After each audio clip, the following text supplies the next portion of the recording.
Salut les amis, j'espère que vous allez bien. On se retrouve pour une nouvelle vidéo. On va évidemment revenir sur cette rencontre hier du côté du Benito Villamarín face au Betis. Une rencontre encore une fois très inquiétante. C'est souvent le constat cette saison. On en parlait un petit peu hier. Vous vous souvenez des déclarations de Carlo qui disait: je trouve qu'on a quand même beaucoup plus de liant, beaucoup plus de cohérence, notamment dans notre système défensif. Et je vous avais dit hier, j'ai l'impression qu'à chaque fois qu'on dit ça, on retombe dans nos travers. Bon, il n'y a pas fallu attendre le match de l'Atlético. Hier, ça a été vraiment très mauvais de la part du Real qui a été battu, hein, vous l'avez compris. Les unes, les amis, pour démarrer, Marca qui titre donc sur la victoire de l'Atlético Madrid, qui repasse donc devant le Real. Le Barça jouera cet après-midi. Le Barça a l'opportunité de prendre 3 points d'avance sur le Real, et à l'heure actuelle l'Atlético a 2 points d'avance sur le Real. En ce qui concerne le Real, c'est en haut. Isco borra del mapa al Real. C'est Isco d'ailleurs, ancien merengue, qui a marqué sur penalty le but du 2-1 au terme d'une prestation insipide du Real qui ne méritait rien tout simplement sur cette rencontre, et une prestation très inquiétante franchement avant le match de l'Atlético Madrid. La une de As qui titre El Prederbi es del Atleti. Oui, l'Atlético, lui, jouait un match aussi franchement compliqué face à Bilbao. L'Atlético a réussi à s'imposer 1-0. Alors, j'ai pas vu le match de l'Atlético, mais je suppose certainement qu'il était meilleur que celui du Real. Je pense que j'ai pas trop de doute là-dessus, étant donné que le Real a été très mauvais hier. Il n'y a pas d'autre mot. Très mauvais, fébrile défensivement, aucune maîtrise au milieu de terrain. On avait dit aussi, l'absence de Dani Ceballos, conjuguée aussi à l'absence de Jude Bellingham, c'est une catastrophe au milieu de terrain. Bref, c'est franchement pas rassurant avant le derby. Le score donc de cette victoire pour le Betis, 2-1, avec l'ouverture du score malgré tout du Real, de Brahim Diaz. Alors c'est assez simple, le Real a joué 15 minutes, les 20 minutes. 20 minutes, les 20 premières minutes sont en faveur du Real, avec d'ailleurs un très joli but. On aura une petite stat dans quelques instants. Le but de Brahim Diaz, très joli but, le bel enchaînement de Kylian Mbappé. Et puis ensuite, plus rien. Plus rien pendant 70 minutes, domination nette du Betis qui aurait même pu s'imposer plus largement. Cardozo 34e et Isco 54e sur penalty à la suite d'une faute grossière de Rudiger. C'était tellement fébrile défensivement. On regarde les amis, c'est intéressant. Il faut regarder la compo alignée hier par Carlo Ancelotti. Donc défensivement notamment, on avait le retour titularisé de Lucas Vazquez. Alors on l'a dit, faut croiser les doigts les amis. Faut vraiment croiser les doigts que Fede Valverde soit de retour face à l'Atlético, parce que Lucas Vazquez, il prend l'eau, il ne fait que ça. Peu importe l'adversaire, il prend l'eau. Rudiger, David Alaba. Alors c'était un test aussi pour David Alaba. On va pas se mentir, on va le dire tout de suite, le test n'a pas été concluant. Je n'imagine pas que David Alaba puisse être titularisé face à l'Atlético, ça serait catastrophique. Déjà hier, franchement, on l'a dit, le Betis est une équipe très en forme. Je ne comprends pas comment Raúl Asensio ne peut pas être titularisé sur cette rencontre. Ça me dépasse, franchement ça me dépasse. Bref, ce sont les choix de Carlo, c'est comme ça. Milieu de terrain, Luka Modric, Aurélien Tchouameni, Brahim Diaz, on va pas se mentir, on l'a dit, voilà, l'absence de Dani Ceballos et celle de Jude Bellingham, on l'a franchement bien senti tout au long de la rencontre. Les quelques points positifs de cette rencontre, il n'y en a pas beaucoup les amis. On peut noter la passe décisive de Ferland Mendy. Ferland sera certainement titulaire lui face à l'Atlético, il a été l'un des seuls dans la ligne défensive à surnager un petit peu quand on voit le manque de communication, le manque tout simplement, on a l'impression que cette équipe elle se découvre sur la ligne défensive. Alors vous allez me dire oui, ils jouent pas très souvent ensemble, mais quand même on a des joueurs, on parle pas de n'importe qui, et on est tellement fébrile défensivement, tellement fébrile sur les coups de pied arrêtés, que voilà, Ferland était l'un des seuls à surnager hier. Première passe D pour lui depuis presque 2 ans et demi, c'était octobre 2022 la dernière passe D de Ferland Mendy. Autre point positif de cette rencontre, le but inscrit par le Real et la création du but inscrit par le Real hier, où on totalise 19 passes qui mènent donc au but de Brahim Diaz. C'est un record cette saison pour le Real, 19 passes au niveau de la création, on n'a jamais fait mieux cette saison, donc il y a eu quand même une situation bien emmené, bien travaillé, avec de beaux mouvements. Mais voilà, c'est le seul point positif de cette rencontre côté merengue. On peut noter aussi la première mi-temps de Luka Modric qui est plutôt intéressante avec pas mal de records entre guillemets sur la première période, 37 sur 40 pour les passes, 4 interceptions, 5 récupérations de balles, 2 blocs, un dégagement et un tacle. Bon après franchement la seconde mi-temps a été beaucoup plus compliquée. On va revenir les amis sur la compo d'équipe où les gros enseignements pour moi c'est que David Alaba il ne peut pas à l'heure actuelle, je dis bien à l'heure actuelle, je lui souhaite de revenir à 100%, à l'heure actuelle il ne peut pas selon moi démarrer une rencontre face à l'Atlético en Ligue des Champions pour un huitième de finale dans quelques jours, c'est pas possible, il manque de rythme, il est un peu lent dans ses déplacements, un peu hésitant, il y a eu des limites hier face au Betis, les limites elles seront les mêmes face à l'Atlético, donc pour moi Raúl Asensio doit à tout prix être titularisé face à l'Atlético et comme on l'a dit, Fede Valverde, il faut espérer que Fede revienne. Lucas Vazquez ne peut pas, tout simplement, c'est pas possible. Il est beaucoup trop limité et au milieu de terrain. Je militerai aussi peut-être pour une présence d'Eduardo Camavinga de par son dynamisme. Je pense que ça peut être peut-être aussi une idée intéressante. Voilà, maintenant on verra bien comment ça se matérialisera sur la compo d'équipe. On regarde les amis quelques petites informations. Sur les 3 dernières défaites du Real Madrid, à chaque fois, Raúl Asensio n'a pas démarré la rencontre. Alors, on sait bien que parfois, il ne faut pas aller chercher des conclusions trop hâtives, trop simplistes. Il n'était pas là, le Real a perdu. Bon, franchement, quand même, là, il faut le dire aussi. Le constat, il est simple. Les 3 fois où il n'était pas là, le Real a perdu. On vient de le dire, la défense manque d'équilibre, manque de cohérence, manque de communication. Il y a un manque de tout. Lorsque Raúl Asensio est présent sur le terrain, je trouve qu'on est quand même plutôt pas mal équilibré. En tout cas, mieux que ce que l'on a vu hier. Hier, on connaissait l'importance de la rencontre, on connaissait la forme de l'adversaire. Raúl Asensio est sur le banc.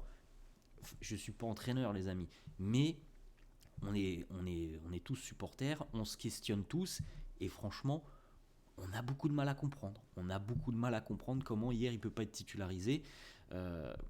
On s'en doutait, franchement, on s'en doutait quand même que David Alaba, il n'allait pas du jour au lendemain être à 100%. Donc c'est pas une surprise au final que David il soit en difficulté hier.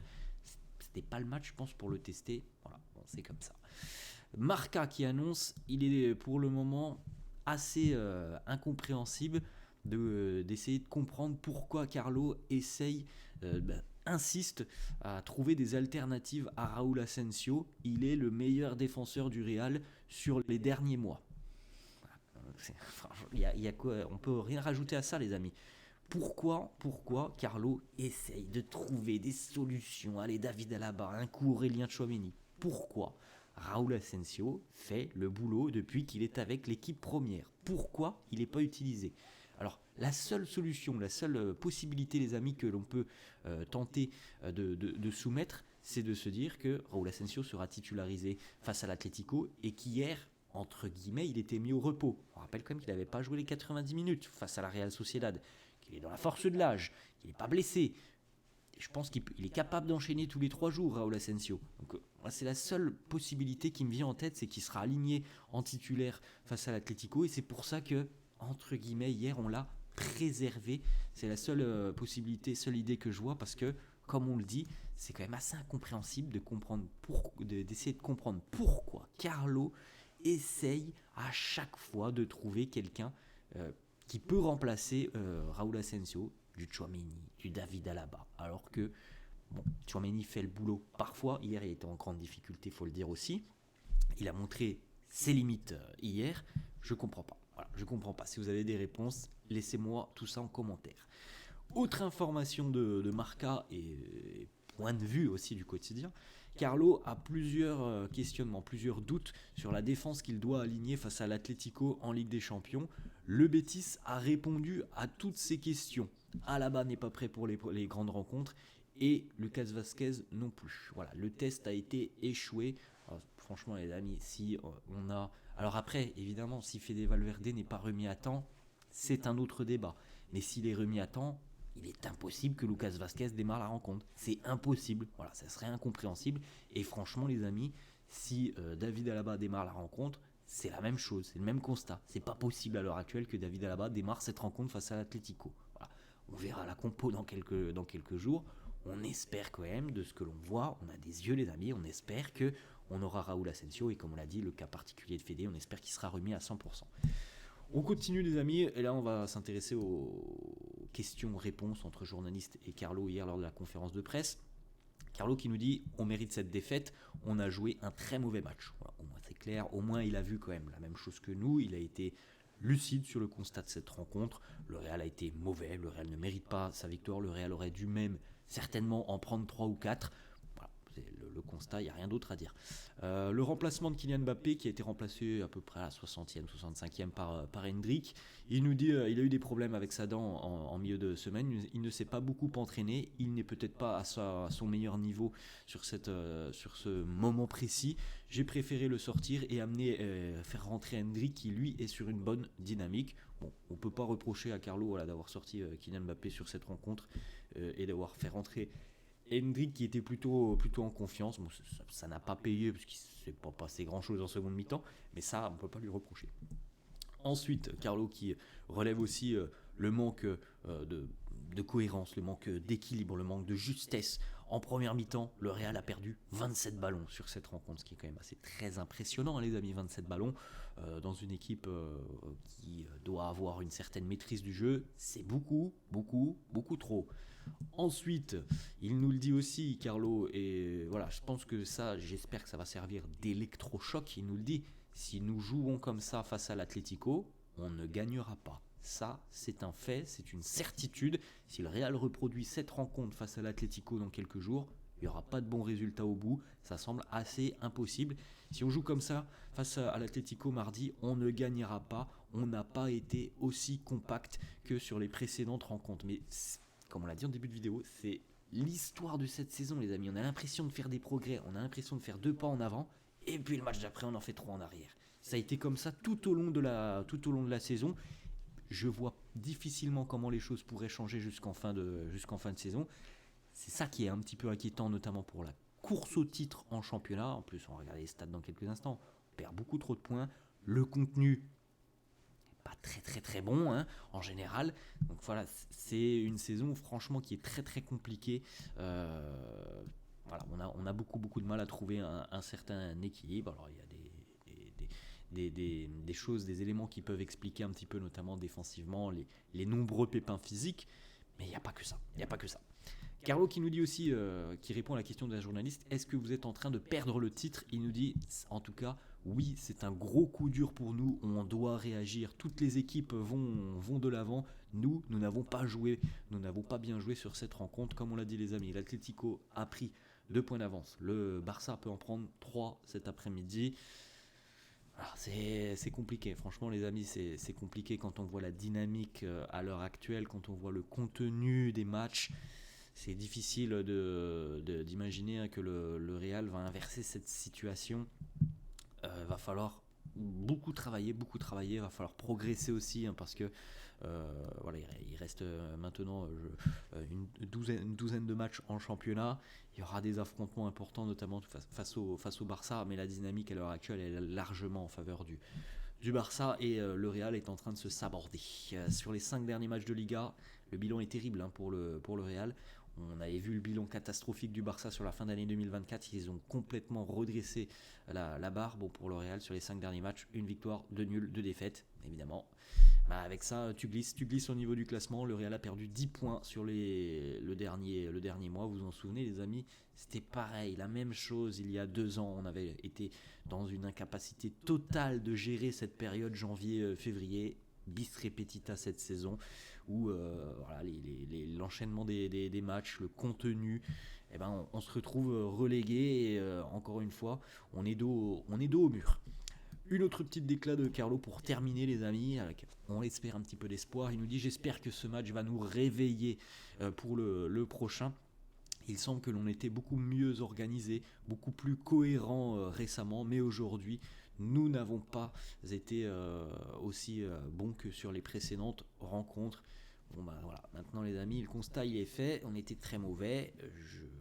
J'ose espérer qu'on peut pas faire pire qu'hier, mardi face à l'Atlético. Maintenant, voilà, il faudra aussi, je pense, hein, que Carlo tire les enseignements de cette rencontre face au Betis, parce que des enseignements, il y en a. Il y en a, on l'a dit, notamment dans le secteur défensif. Certains joueurs, à l'heure actuelle, ne sont pas en mesure de démarrer un huitième de finale de Ligue des Champions.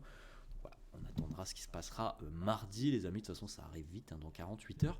Maintenant, voilà les amis, la fin de cette vidéo. J'espère que ça vous a plu. N'hésitez pas, comme d'habitude, à lâcher un petit pouce bleu, à vous abonner à la chaîne. N'hésitez pas aussi, si ça vous intéresse, à me laisser en commentaire justement ce qui vous a déplu sur cette rencontre, les enseignements que vous en tirez. Je vous souhaite une bonne journée. Je vous dis à la prochaine. Ciao.